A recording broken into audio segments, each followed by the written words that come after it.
যে স্কুলে যাওয়ার পথে চকটা আছে না দূরে, ওখানে একটা গাছ আছে, ওই গাছের নিচে একটা পোলা দিয়ে ইচ্ছা মতো কান্দাছে। আরে কি কান্দা, আমি তো দৌড়ে গেছি। আরে ভাই হইলোটা কি, দেখি কি এই পোলার কেউ না, আমার জীবন। আমার গরিব দুঃখী বন্ধুগণ, তোদের মাঝখানে তোমরা যদি খাড়ায় খাড়ায় ক্যারাম খেলো তাহলে কি পেটের মধ্যে ভালো মন্দ কিছু জুটবো না? আজকে আমি তো ডিসিশন নিছি, তোমরা সবাই খাওয়াবো, পেটটা ভরে ভালো মন্দ খাবি, সাথে সিনেমা দেখা ফ্রি। বলো খাওয়াবে সিনেমা বোন অনেক টাকার গাছ পাইছে। শোন না, তুই কি আমার নামে তিন তিন করে কোনো কথা বলছিস? কি ভাবছিস তোর টাকা খাবো আমি? এমনি তো কারো টাকা জীবনে খায় না, বুঝিস না? টাকা লয়েছে তোর খাওয়াবো, চল। হয়তো খাই বলে চল যাই খাই আসি। পাগল হয়ে গেছিস? খাবি, খাওয়ার পরে বিল দিব, টাকা আছে ওর, থালা বাসন ধোয়া লাগতো, তোর তো মায়ের মানুষ সারপ্রাইজ দিব। তো ছেসরা মনে করিস নি আমারে? হ্যাঁ ছেসরা চিনবি না, 2 হাত বইরা টাকা বিলাই। এই যে দেখ, 1000 2000 3000 খানা নোট হাজারের। তুই টাকা পাইছিস কই? চুরি করছিস? কি বাবুস তোর মতো বাবুস, তোর মতো মনে করিস নাকি? এই টাকা দিচ্ছে আমার মামা। আমার মামা ছোট থাকতে আমার দেখছিল তো, ওই যে নাম্মাই গেছিল ওনাকে বাইতে, ঠিক আছে? মিতু তো বড় হয়ে গেছে দেখি না, ওকে কিছু টাকা দিয়ে দিলাম। ওরে কই, ওই তো বড় হয়েছে, আত্ম ওরা গরিব দুঃখী বন্ধু আমার, দিন শেষে তো তোকে একটু খাওয়ানো লাগে। মানে কেন খাম তোর খাই লোক এটা সিনেমা দেখে লাই না রে? টাকা তো আছে, চল যাই। মনে ভুলে যাইস না, ওই যেমন জাল ওর টাকাটাও জাল, ওরে জেল কাটা লাগবে। বন্ধু টাকা তো আসলে মনে হচ্ছে। চল তুই বুঝ নাই, তোর মতো নকল না, চল তোর যা লাগবো না।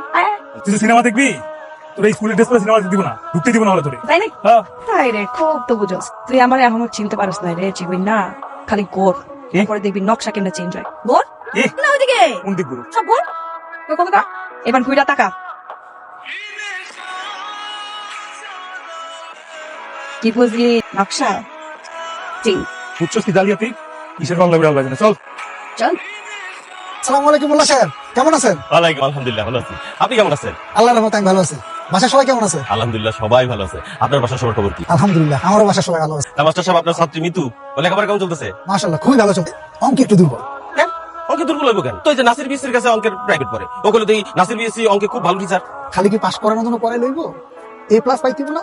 যদি ঠিক মতো পড়াশোনা করাইতো তাহলে কি 79 পায়? মোল্লা সাহেব আমার কাছে যারা পড়ে তারা কিন্তু 80 নিচে কেউ মার্ক পায় না। মাস্টার সাহেব তাহলে ওই নাসির বিএসসির কাছে মিতুর পড়া বাদ, আগামী মাস থেকে আপনি ওরে না না না, মোল্লা সাহেব আমার এমনি স্টুডেন্ট বেশি 50 জন হয়ে গেছে, আমি আরেকজন বাড়াইতে পারবো। অনুরোধ রাখেন, মিতুর আপনি প্রাইভেট পড়া। মোল্লা সাহেব আপনি যদি এত করে কইতেছেন, আচ্ছা ঠিক আছে আমি পড়াবো। আচ্ছা সামনে তো পরীক্ষা, মিতু তো অ্যাডমিট কার্ডটা দিল না, ওই কি বেতন ফি এর কথা কম নাই? হ্যাঁ, ও তো যে বেতন আর ফির টাকা আমি দিয়ে দিচ্ছি। আচ্ছা ও তো অ্যাডমিট কার্ড নাই, ওর অ্যাডমিট কার্ড তো দপ্তরিতে পড়ে রয়েছে। এই লেবনে জমা দিতে ভুলে গেছে। আচ্ছা আমি দেখতেছি বিষয়টা। তো মোল্লা সাহেব আগামী মাসে কিন্তু মিতুরে পাঠিয়ে দিয়ে ফাইনাল পরীক্ষার আগে ফাইনাল টাচটা দিতে। আচ্ছা ঠিক আছে। আসসালামু আলাইকুম। ওয়ালাইকুম আসসালাম। তোর লেখাপড়া কেমন চলতেছে? ভালো। পরীক্ষার প্রিপারেশন কিরকম? এর থেকে বল দাও আব্বা। বেতন কিছু জমা দিছো? বেতন কিছু জমা দিছো? হ্যাঁ এটা তো তুমি জানলা লাগিয়ে দিয়ে দিস। অ্যাডমিট কার্ড আছে? অ্যাডমিট কার্ড আছে, ওই যে আমার বই চিপার মধ্যে রেখে দিস। এটা একটু দেখি। হ্যাঁ অ্যাডমিট কার্ডটা নিয়ে আয় দেখি। আব্বা আমি খাইতেছি না, খাওয়া নেই জানো। খাবি তো, নিয়ে আয় দেখি, তারপরে খাইস। করতেছেন কেন? না এটা খাইতে বসে খাইতে দেন।